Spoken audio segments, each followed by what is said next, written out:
time to get our seeds started for 2025. I actually am like a week behind. I really like to get this done sooner, but I was waiting on this stuff. Now, if you guys have ever struggled to start seeds indoors, one problem could be your starting mix.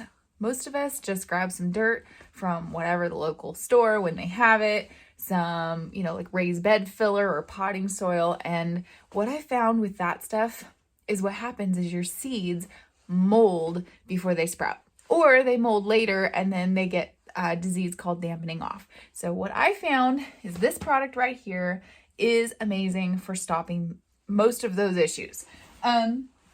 Problem is I can no longer get this stuff locally, and the person I used to order it with is not with us anymore, and this always makes me think of her. But she had worked in a greenhouse. I worked in her greenhouse for a while, and she taught me about this stuff. So I ordered this on Amazon. I will leave a link below. It's not an affiliate link. It's just, this is the stuff I like. It makes me a little bit nervous ordering things like this online, given all the soil issues that have happened the last couple of years. But so far, I ordered this online the last 2 years and I haven't had any issues. So it's not coming in this big bale anymore, unfortunately. So the same company offers this stuff, and I read a lot about it, and I think this is going to work, but I went ahead and bought a small bag of this so I could try both of these at the same time with plants that I usually succeed with, and we'll see what happens. So I will leave both of those products down in the description for you if you're interested. We got to go out to the greenhouse and go get some trays and some plug trays. So let's head out there next. It is about 28 degrees outside and hovering right around 30 degrees in my unheated greenhouse. I don't usually plant things, but I do overwinter things in this greenhouse, and I can see that we still have some kale alive. This has been such a weird year for us. For weather. Normally we have more snow. Normally we have way colder temperatures. We haven't even gotten below 10 degrees yet. It's crazy, and I am not complaining. So up here on this crazy shelf, we have not done our cleaning for the greenhouse yet this year because it's still a little too cold for that. I have all of these different pots and things, and this is what I need to grab so we can go inside and look at which seeds we're going to start this month in January. I'm a zone, well, I don't even know if I want to say what zone I am.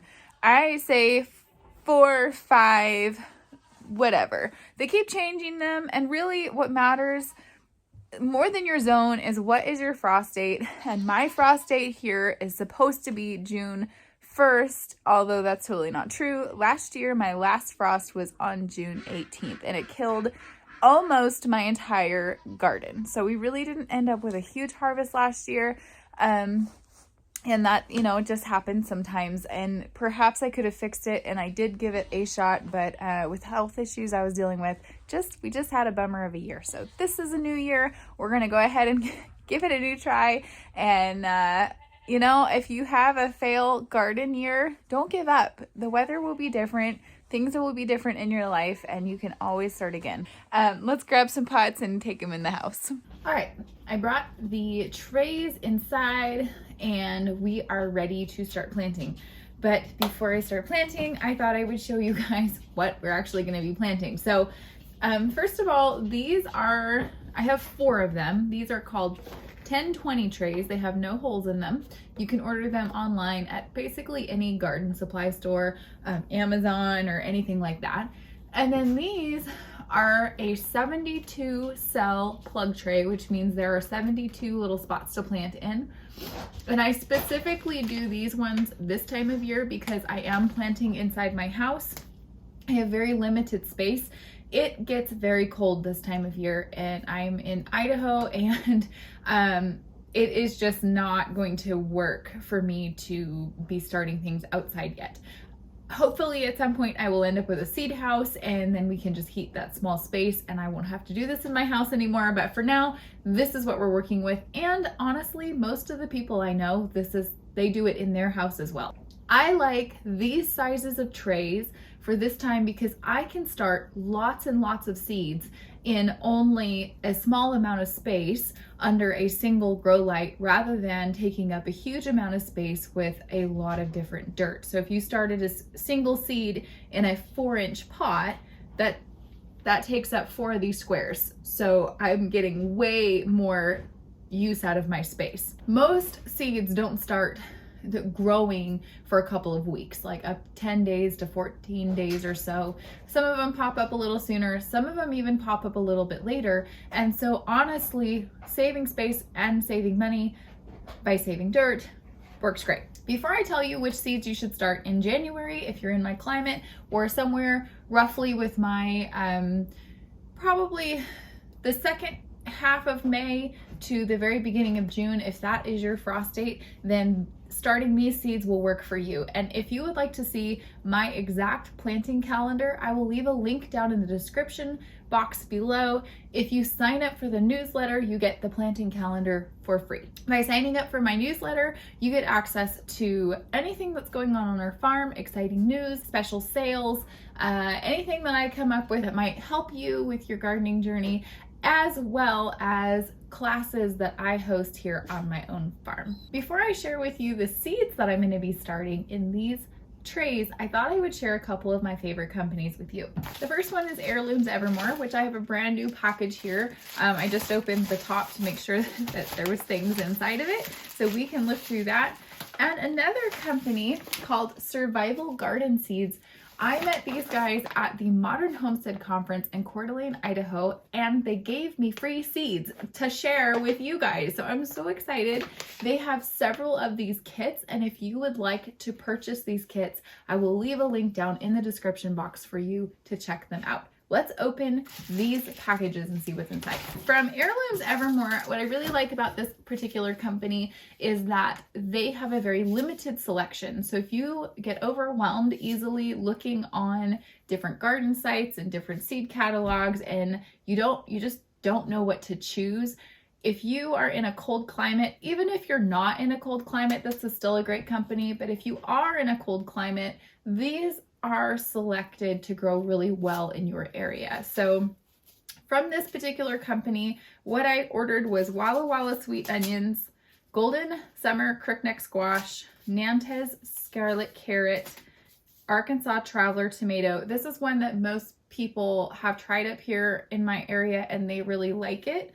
And then I just got extra crookneck squash because I like them and they grow really well here. Those are the seeds from that company that I ordered. I will leave a link to their company down in the description box with a 10% off coupon on any seed order. If you guys want to save some money, that's the way to do it. Another company that I really love is Baker Creek Heirloom Seeds. I'm not affiliated with them. I just absolutely love their packaging. I love their seed catalog and I love their seeds. I've been growing them in Idaho for over 15 years now and I just really love them. I love all the varieties of herbs, flowers, vegetables, and fruits, and they're just really fun. But I do not recommend this company, especially their big seed catalog. If you're just starting out and you get overwhelmed easily, maybe start with something smaller like the Heirlooms Evermore Seed Company. They're a little bit more manageable. Now, these guys are new to me and I'm really, really excited to look in this bag. So they have really nice packaging in here. Okay, there's a card.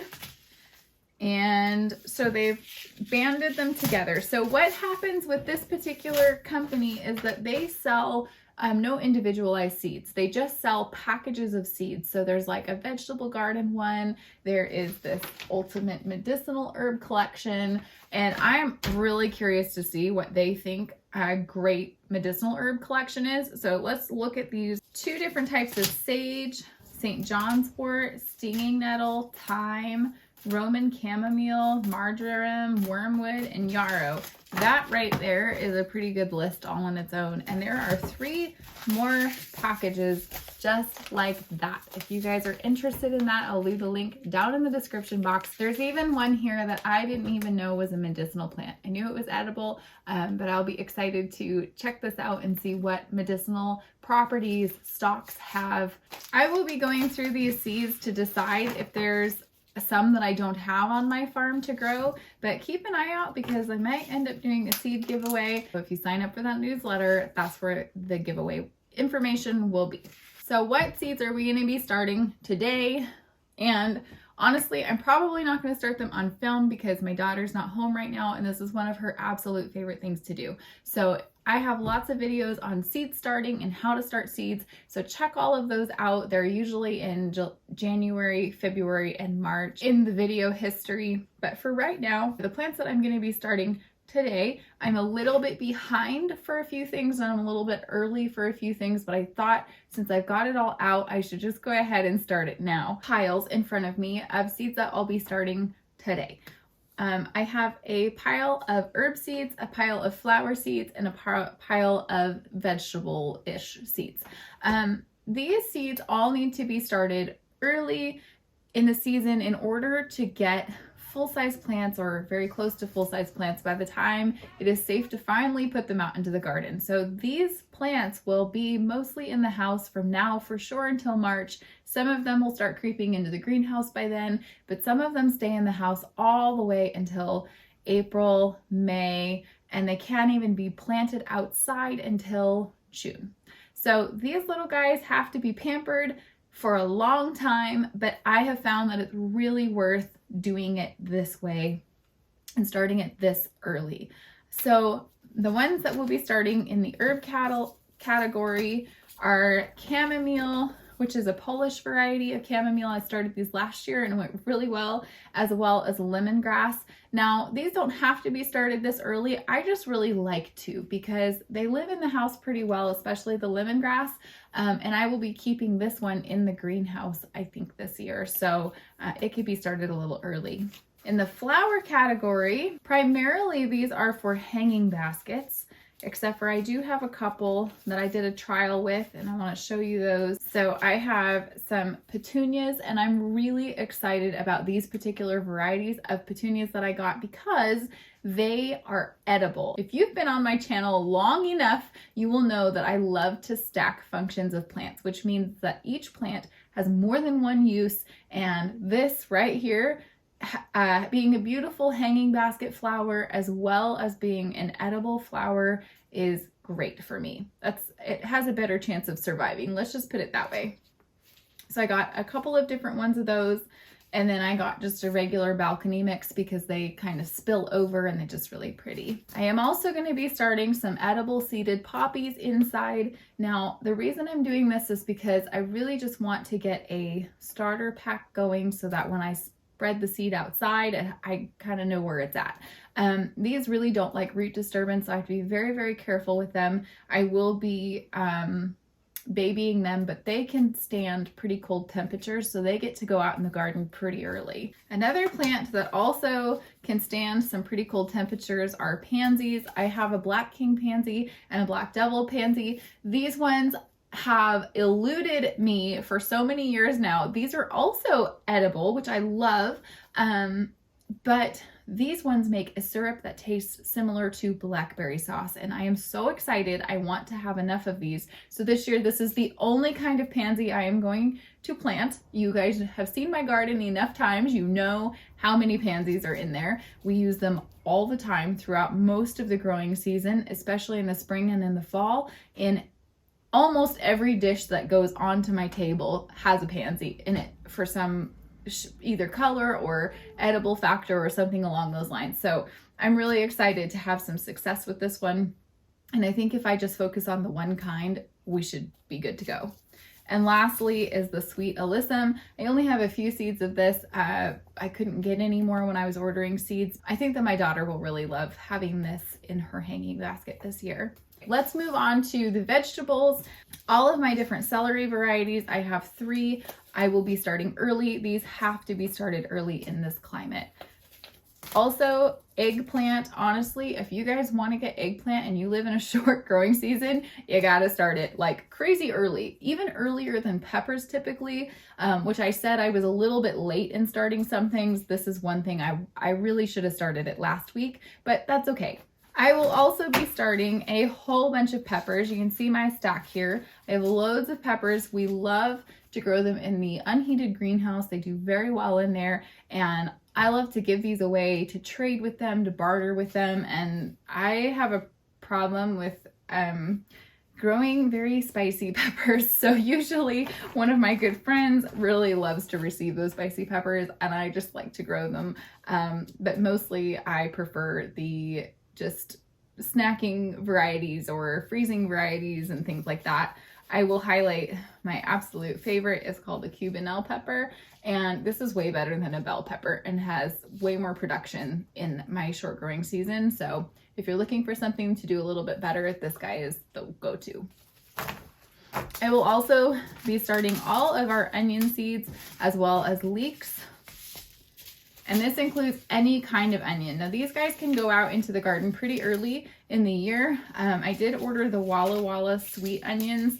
These are famous in Washington. They're usually Washington grown. You can get seeds now, you can get sets now, and you can also get like pre-started onion seeds. So I will have some of these coming in the mail. Actually several varieties coming in the mail like I did last year. That went really well. But I think I can grow even more of my own, and my goal is to get away from buying in any onion starts ever. So we'll see, but we should be able to do pretty good. So like I said, I'm going to wait to start the seeds in these pots. I'm going to go ahead and work on getting the soil hydrated, which just means I'm going to fill the bottom here which has no holes in it, with water, and that will soak up into the top layer and get that hydrating while I'm waiting for my daughter. Now I did go ahead and use the new type of soil here because all of these things I've grown them many times. I know how well they do, and it's early enough in the season. I have plenty of time if I need to start over with that other mix that I know works. Cheers to this working. I really hope it does. If you guys have any garden questions or need help with anything, please leave it down in the comments and I will do my best to help you. I hope that you guys have an amazing garden year. Blessings on your garden this year. Don't forget to learn and grow, and I'll see you again soon.